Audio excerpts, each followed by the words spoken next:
नमस्कार दोस्तों, CA Satbir Singh YouTube channel पे मैं आपका स्वागत करता हूं। दोस्तों, income tax return filing start हो गई है असेसमेंट ईयर 23-24 के लिए।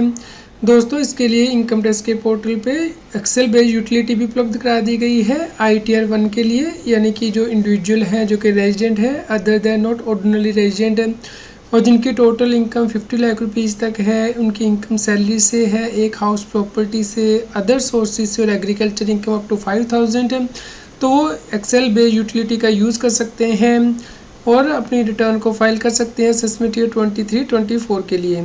इसी प्रकार दोस्तों ITR 4 यानी कि जो स्मॉल बिजनेसमैन होते हैं वो भी ये फाइल कर सकते हैं यदि इंडिविजुअल है, HUF form other than LLP जिनकी के टोटल इनकम 50 लाख रुपीज़ तक है और जो प्रिजम्पटिव बेसिस पे इनकम डिक्लेयर करते हैं 44AD, 44ADA, 44AE के अंतर्गत और एग्रीकल्चर इनकम 5000 रुपीज़ तक है, वो भी एक्सेल बेस्ड यूटिलिटी का यूज़ करके अपनी रिटर्न फाइल कर सकते हैं असेसमेंट ईयर 23-24 के लिए। दोस्तों, अभी इनकम टैक्स की वेबसाइट पे ऑनलाइन मोड से भी आप प्रिपेयर नहीं कर पाएंगे क्योंकि अभी ये फंक्शनलिटी स्टार्ट नहीं की गई है।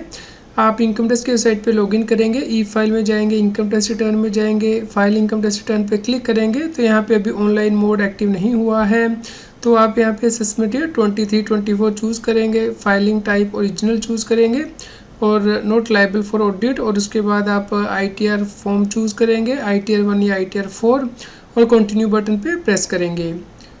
तो दोस्तों, अभी आप यहाँ पे जेसन फाइल को अपलोड कर सकते हैं जो कि आप एक्सेल यूटिलिटी से प्रिपेयर करेंगे, जो कि अभी आपको बताई गई है।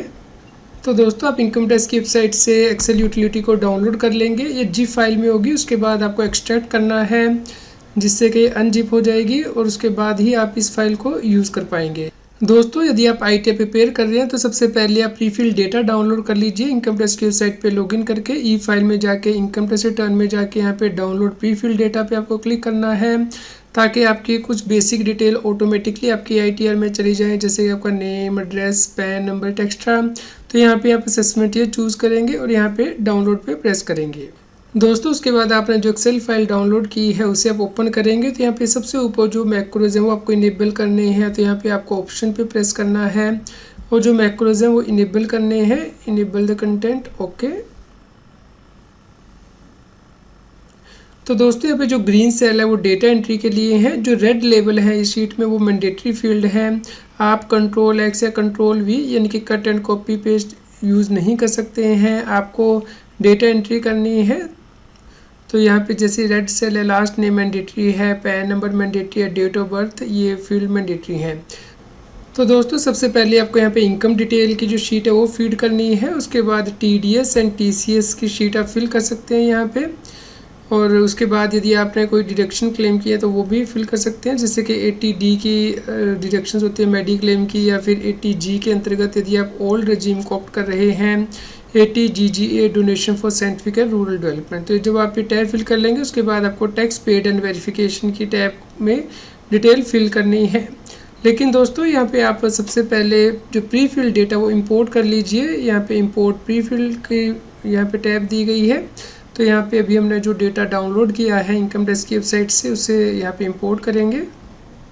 तो दोस्तों, उसके बाद आप यहाँ पे एंट्री फीड करेंगे। मान लीजिए आपकी सैलरी 6 लाख रुपीज़ है तो आप यहाँ पे एंट्री करेंगे और जो नीचे दी गई रेलेवेंट एंट्रीज़ है वो भी फीड करेंगे, जैसे कि अलाउंस यदि कोई एग्जम्प्ट है सेक्शन 10 के अंतर्गत वो आप अमाउंट यहाँ पे फीड करेंगे या फिर कोई और अमाउंट। तो यहाँ पे जो स्टैंडर्ड डिडक्शन वो आ रही है क्योंकि हमने ओल्ड टैक्स रजीम को ऑप्ट किया है। यदि आप न्यू टैक्स रजीम को ऑप्ट करना चाहते हैं तो सबसे ऊपर जो ऑप्शन दी गई है उससे आपको चूज़ करना है।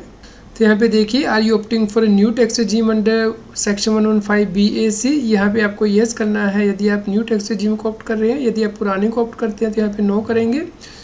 दोस्तों, उसके बाद यदि आपकी हाउस प्रॉपर्टी से भी इनकम है तो आप यहाँ पे type of house property choose करेंगे, सेल्फ ऑक्यूपाइड है, फिर लेट आउट है और अकॉर्डिंगली आप यहाँ पे रेंटल इनकम अपनी एंटर करेंगे और जो म्यूनसिपल टैक्स आपने पे किया है वो यहाँ पे एंटर करेंगे और उसके बाद यदि आपने होम लोन लिया हुआ है और उस पर आपका इंटरेस्ट पेबल आ रहा है तो वो यहाँ पे एंटर करेंगे।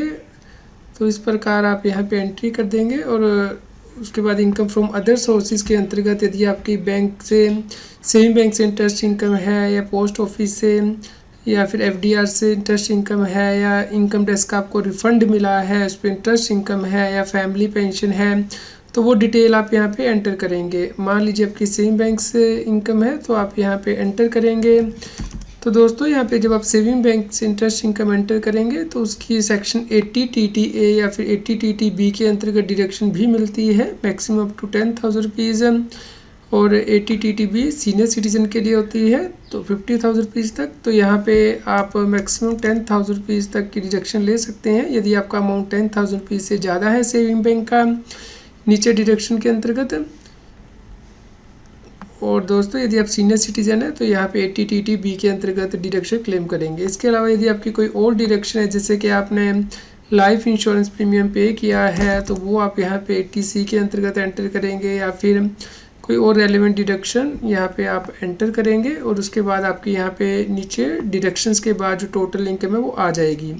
यदि आपकी कोई एग्जम्प्ट इनकम भी है तो आप यहाँ पे चूज़ करेंगे, जैसे कि agriculture income less than and equal to 5,000 आप यहाँ पे एंटर कर सकते हैं, या आपको PF मिला है तो, या सुपरएनुएशन फंड, तो यहाँ पे आप चूज़ कर सकते हैं। और एग्जम्प्ट इनकम की रिपोर्टिंग भी यहाँ पे कर सकते हैं।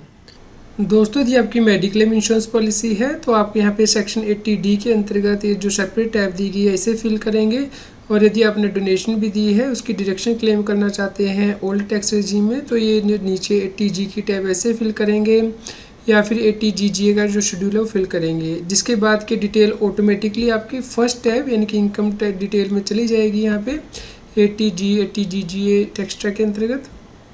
दोस्तों उसके बाद ये TDS का शेड्यूल आप फिल करेंगे, जैसे कि यदि आपका सैलरी के TDS कटा है तो tan number, name of the deductor, income chargeable under salary and TDS की डिटेल फिल करेंगे। और अदर देन सैलरी, जैसे कि बैंक के FDR पे इंटरेस्ट इनकम पे TDS कटा है तो उसकी डिटेल यहाँ पे फिल करेंगे।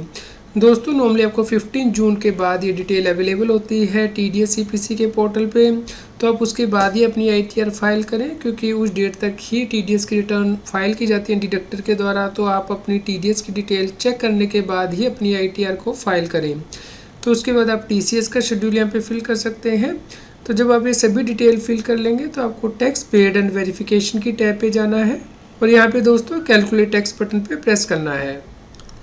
दोस्तों उसके बाद आपका यहाँ पे टैक्स पेबल आ जाएगा, जिसे कि आप पे कर सकते हैं, या फिर यदि आप ऑलरेडी पे कर चुके हैं तो TDS के शेड्यूल में सेल्फ असेसमेंट टैक्स जो आपने पे किया है वो आप एंटर कर देंगे। तो उसके बाद दोबारा कैलकुलेट टैक्स पे प्रेस करके ये यहाँ पे 0 आ जाना चाहिए टैक्स पेबल आपका।